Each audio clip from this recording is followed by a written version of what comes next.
بسم اللہ الرحمن الرحیم۔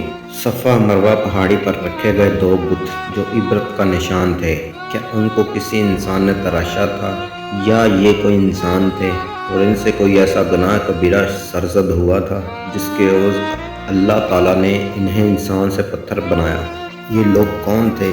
یہ دونوں ایک ایسے انسان تھے جنہوں نے ایک بیت المقدس میں زنا جیسے جرم کو کرنے کی ہمت کی اور اللہ تعالیٰ نے ان دونوں کے جسم کو پتھر کی مورتیوں میں تبدیل کر دیا۔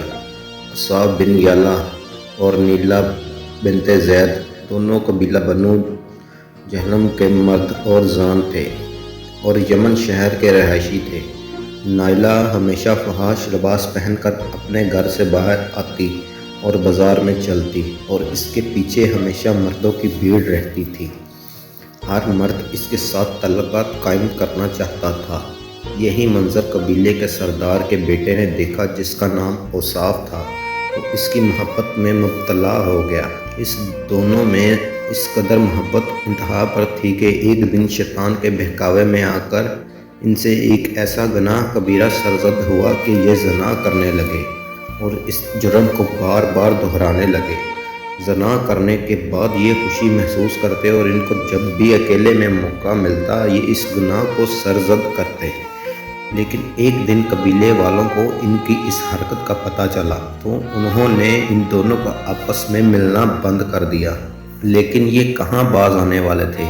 انہوں نے اس کا کوئی اور حل ڈھونڈا اور قبیلہ بنو جہرام کے کچھ لوگ حج کے لیے مکہ شریف جا رہے تھے بھی اس قافلے میں شامل ہو گئے اور ان کے ساتھ بیت اللہ کا حج کرنے مکہ مکرمہ پہنچ گئے۔ مکہ مکرمہ پہنچ کر ان لوگوں نے جو زیارت ہو کہ ان کا ساتھ وہ سارے زیارت کی۔ ایک دن جب دیکھا کہ خانہ کعبہ کے پاس کوئی بھی نہیں ہے، اس بات کا فائدہ اٹھاتے ہوئے یہ دونوں خانہ کعبہ کے دروازے کھول کر کعبے کے اندر داخل ہوئے اور زنا کرنے لگے۔ اللہ تعالیٰ کو علم کی اس حرکت پر بہت غصہ آیا اور زمین و آسمان کانپ گئے، سمندر پھوٹ پھوٹ کر ٹھاٹھے مارنے لگا اور اللہ تعالیٰ نے ان کے اس گوشت پوشت کے جسم کو سزا کے طور پر پتھر کا بنا دیا اور فوراً ان کی وہیں روح قبض کر لی۔ تھوڑی دیر بعد جب قبیلے کے لوگ آئے اور انہوں نے دیکھا کہ خانہ کعبہ کے دروازہ کھلا ہوا ہے، جیسے ہی وہ اندر داخل ہوئے یہ دونوں بدبخت برہنہ حالت میں پتھر کے بنے ہوئے کھڑے تھے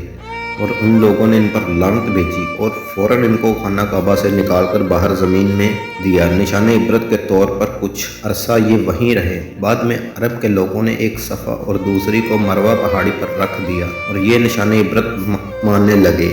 عرب میں جو بھی حاجی آتا وہ ان کو چوٹے مارتا اور یہ روایت کچھ صدیوں تک جاری رہی۔ اس کے بعد جو بھی حاجی آتا عرب کا کوئی بھی شخص صفا مروہ پہاڑی پر جاتا وہ ان کو تھپڑ مارتا اور لعنت بھیجتا۔ لیکن آہستہ آہستہ یہ روایت بھی ختم ہونے لگی اور ان کو ہاتھ لگانے کی روایت شروع ہوگی اور عرب کے لوگ زمانہ جاہلیت میں اتنے ڈوب گئے کہ وہ ان کو دیوا اور دیوی ماننے لگے اور ان کی محبت کے قصے سنانے لگے اور اس پر فخر محسوس کرنے لگے۔